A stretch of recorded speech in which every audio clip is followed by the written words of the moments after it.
We've been raising meat chickens for 5 weeks, and this week we had our first real hiccup. What started off as a simple pressure washing to bring this antique chicken plucker back to life quickly snowballed, and now I'm almost to the point of no return. I think I've got a plan though on how I can save it. I'll tell you about that at the end of the video, but for now, let's go out to the chicken tractor and check in on these birds.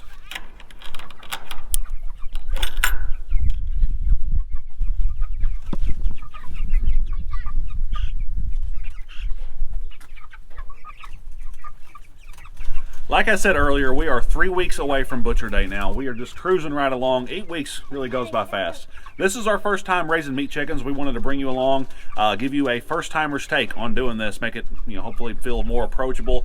You don't have to be an expert to raise meat chickens. This is our first time doing it. If we can do it, so can you. The thing that probably amazes me the most, and maybe it shouldn't amaze me, just how much these guys poop. I don't know, there's so much. We are moving moving the tractor here, moving the birds in the tractor every day. We've been doing it in the morning. It actually really works out well, doing it like that.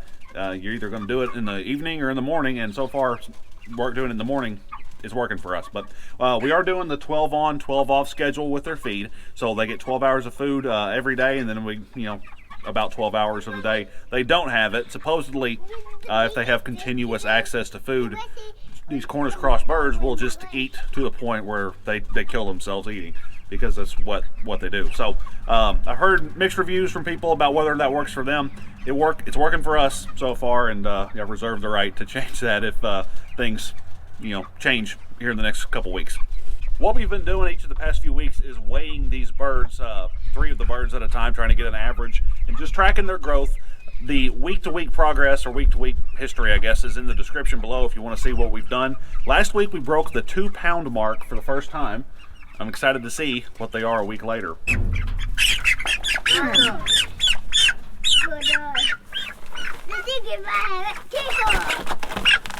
Hang on, don't freak out now. Don't freak out.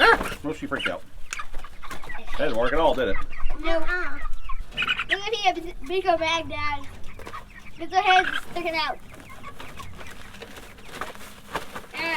What's happened in a minute? How much is it? Whoa, wow. That one is 4 pounds, 3.96 pounds. Wow. I'm not sure. Do I trust that or do I not trust that? I guess we're going to get an average. That is crazy. You look a little smaller. Ah! Bird! Scream! Get in there. No, come here, come here.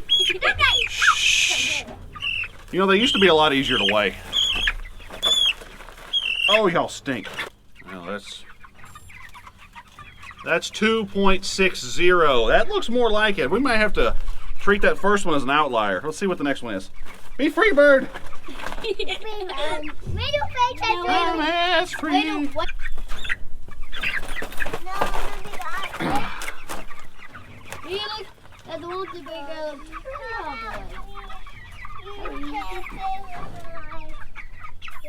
All right, 3.24 on this bird. So maybe we do just have a good mixture of birds here. Okay, go on.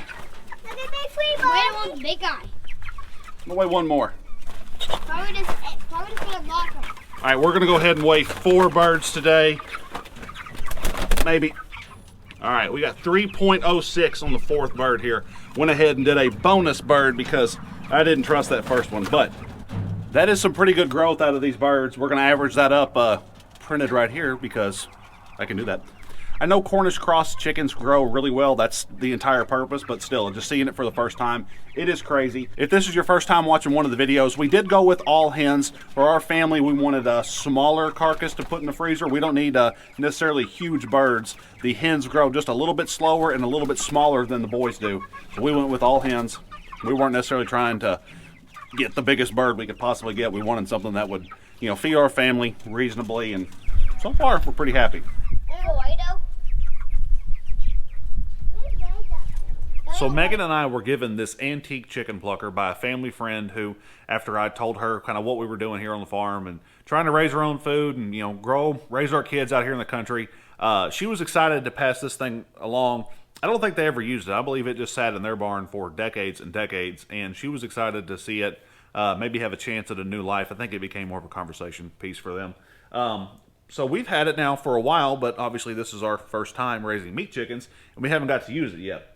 I was hoping that what we were going to deal with was more of just a little bit of rust. You know, this was clear, but I thought we were dealing with more dirt.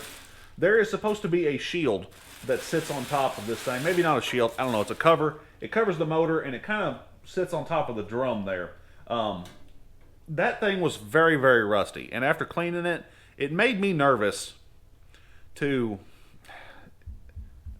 I didn't really want raw food sitting on that rusty shield.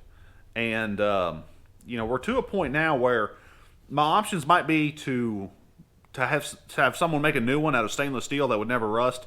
That would be great. It's also going to be very expensive. I don't have a lot of time to get that done, and I don't think I'm going to be able to find anybody to get it done. That's probably the best option and what we're going to do long term. What I think we're going to do in the short term, we were already planning on replacing these fingers. You know, little fingers that sit on that drum, and as the thing turns, it plucks the chicken feathers off. We were already planning on replacing those because they were corroded and dirty, and basically they crumble in your hands. They're just rubber, you know, dry rotted, I guess. I think we're gonna just run this thing without that cover on it because the drum is in great shape, and you know it's gonna suck those feathers off and throw them up against that back thing there. And it should work just fine for what we're going to do here in a couple of weeks. Long term, I don't really want to do that. I really wanted this motor covered, especially if we're around here with a water hose or whatever, but that's just not an option that we have right now. I think this is going to end up working out okay, and hopefully one day we can really give this thing a proper putting it back into action, but for never being used or having not been used in a whole lot of years, it's going to be fun getting to put this thing back to work. I hope you're looking forward to seeing that, and if you are and you haven't already, be sure to subscribe to the channel.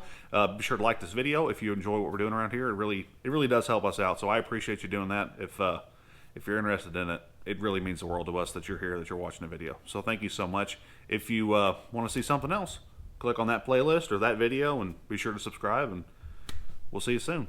Thanks again. My name's Reagan. This is the GWP Homestead.